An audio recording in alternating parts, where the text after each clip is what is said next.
Hey everybody, what's going on? Hellmite here, bringing you another video from Grab the Lantern today. Patch 11.1's notes have been posted, which means that not only is the preseason coming up this week, but also it's going to be time for another rundown of the top 5 changes in this week's patch. So let you guys know what the most impactful, biggest changes are this week.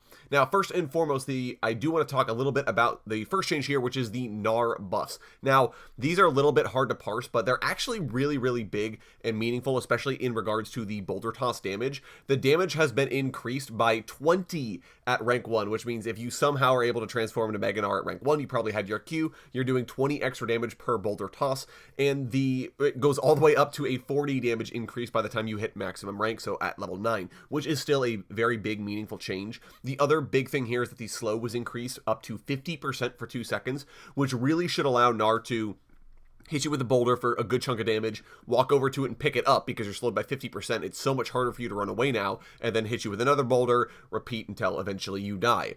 The other couple of changes here that matter for Gnar are the crunch and hop changes in conjunction. They let Gnar more easily get in and make him scarier when he is able to do the hop jump into the crunch, transform into the Gnar, throw you into a wall, and then just be walloping you with all that bonus attack speed off of the hop change. This doesn't really help mini Gnar since hop's mostly a disengage, but it makes Mega Gnars all in significantly scarier, and in conjunction with the boulder toss changes, I really feel like Gnar is going to be in a really good state to start off the preseason.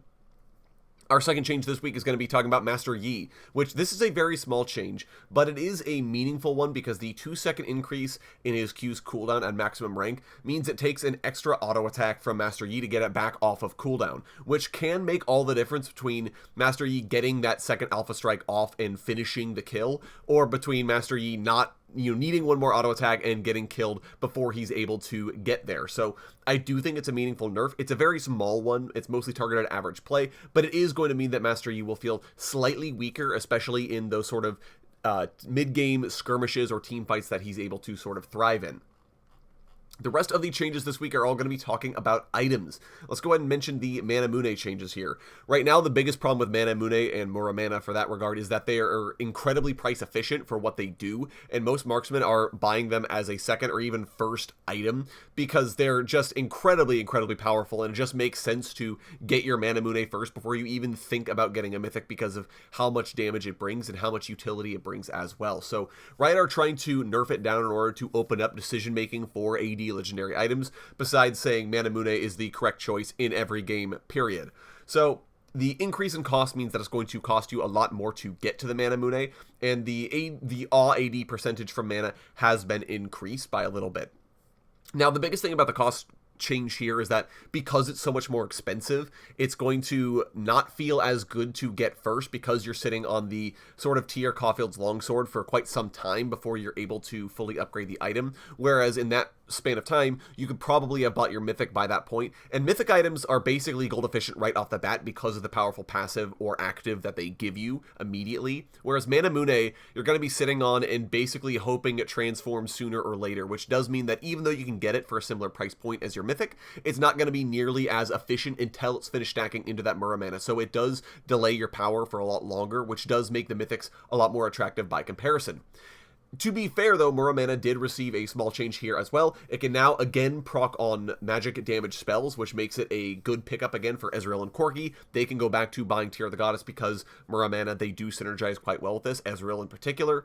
The other thing that this happens is that because of this change now, and because the shock AD percentage from mana has been reduced, it makes it more attractive on mages who aren't paying this extra gold percentage for more AD. They instead get this extra damage on all of their magic damage spells, which does allow them to, again, sort of delay their power spike in exchange for more raw damage. I don't know if this is going to let it compete with the Archangel Staff, but it is sort of an option, especially if you're a mage who does auto attack at least a little bit as part of their combo. Victor, for example, I could see being someone who can use this new Muramana upgrade. So this isn't really a buff or a nerf. It is a bit of a change because it does sort of help some champions, but it's definitely nerfing it down to make it less of an automatic first buy.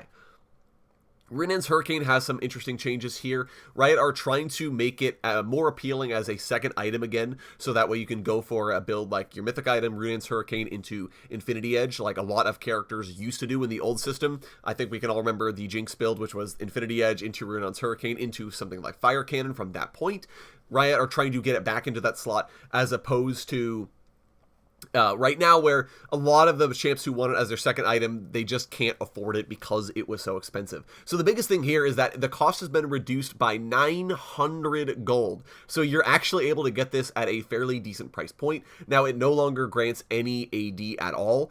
And it also, the AD ratio on the extra bolt damage, that has been reduced as well. So the damage overall that you're going to be doing is significantly lower, but if you just want it for the bolts and if you just want it for the attack speed and critical strike chance it's going to provide, it will still be a good option there. So especially champs that used to buy it all the time, they are back to buying Rena's Hurricane because it is going to be sort of that good second item to slot in right after your mythic. Talking about burst reduction now. A lot of damage has been added, in particular from the mythic items in preseason because of all the powerful unique actives or passives that they bring to the table. So Riot, what they're trying to do is reduce that amount of burst by shifting the damage from these unique actives or passives into the raw stats on the item instead. So this helps in situations where you weren't really using the active or passive. So if you're buying Prowler's Claw on like an AD poke Varus build, for example, you're actually very happy with this. This is technically a buff in that regard because you were never really using the active at all, right? You're just building it for the lethality and for the AD. So this is technically a very small buff in those situations, but generally it's intended to be a power neutral change because the damage you're getting from something like Duskblade of Drakthar's Night Stalker is significantly lower, but it's giving you more raw AD, which means the rest of your kit and all of your auto attacks are going to be doing more damage in comparison. So in that regard, it is going to be a power neutral change. This is affecting Duskblade of Drakthar, Prowler's Claw, Hextech Rocket Belt, Night Harvester, Trinity Force, Gore Drinker, and Stride Breaker. So all these items will be doing slightly less damage with their unique aspects, but are giving you more stats to compensate. And that's going to be it, guys. Those are the top 5 changes in patch 11.1. These are some very small tweaks to just get things just right for the launch of preseason, which I'm sure we're all excited to see. So let me know which changes you're most excited for down in the comments section below. I would love to hear your thoughts. If you enjoyed today's video, go ahead and leave a like. And if you really enjoyed today's video, consider subscribing. I upload a video every Monday, Friday, and on patch days like today as well. Once again, thank you guys so very much for watching. I do appreciate it. And I'll talk to you all later.